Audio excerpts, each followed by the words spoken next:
So this is an extension activity. This is not on the SOL. Abundance is on the SOL, but this one requires two equations and two unknowns. So you're going to want to try this one and then hit play to get another hint if you get stuck, and then keep going that way until you're comfortable with this method. It will help you improve your math skills. So what are the abundances of the two isotopes of boron? And it gave us them as boron 10 and boron 11. So those are our masses, remember, because that is what changes in the isotopes. Iso means same, and topes has a P for same protons. So you know those neutrons are different because protons plus neutrons make up the mass of an atom. Because those electrons are so small, we can consider them negligible mass, or it does not matter in the overall mass calculation.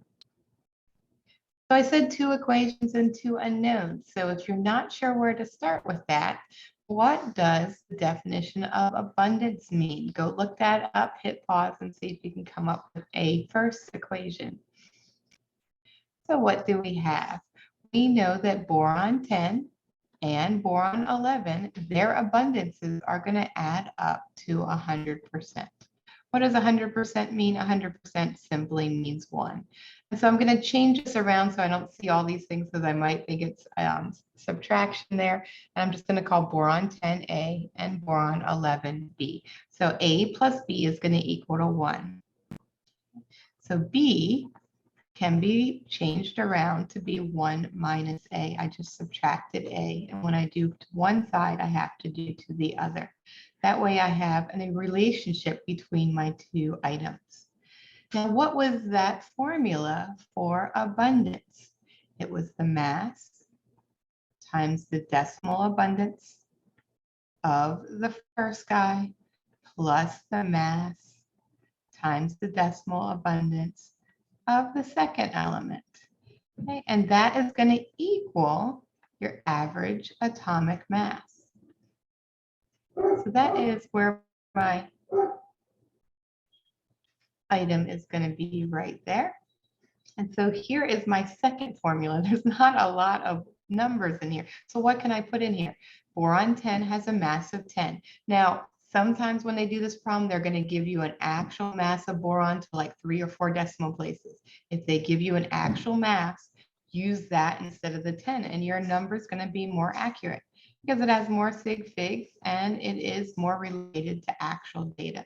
So the mass of the first guy, and what is the decimal abundance of boron 10? It's simply A. Plus the mass 2. The mass of boron 11 is 11. Decimal abundance of 2 is 1 minus A. You could have put B there, but then you'd have to use some other method. I'm using substitution method for solving my two equations and two unknowns, but absolutely, you could have left it 10A plus 11B, and then used a different way to solve it.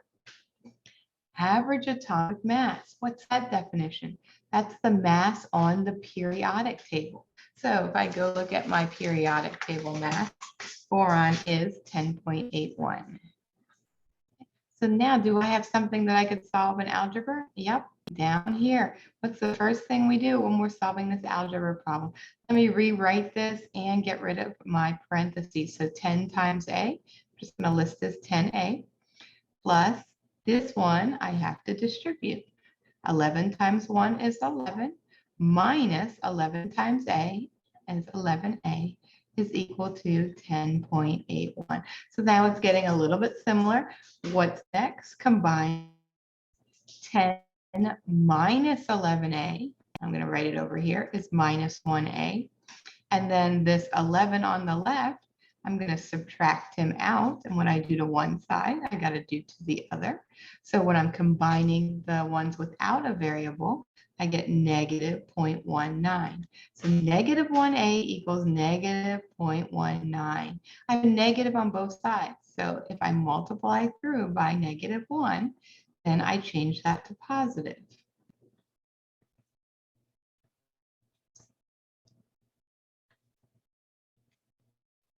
So now I have 1A is equal to 0.19. A is equal to 0.19. That's its abundance, 19%. I only have two guys. So A was who? Boron 10. So boron 11 has to be 100% minus 19% is 81%. Right? So there's how we figured out that one. We now have its different abundances. Could we go back and double check and make sure that we got the right answer? Sure, if you wanted to, you could go back and double check that you got the right information for your answer. Okay. If you have a more accurate mass, then you're going to get a more accurate percentage right here. And have a great day.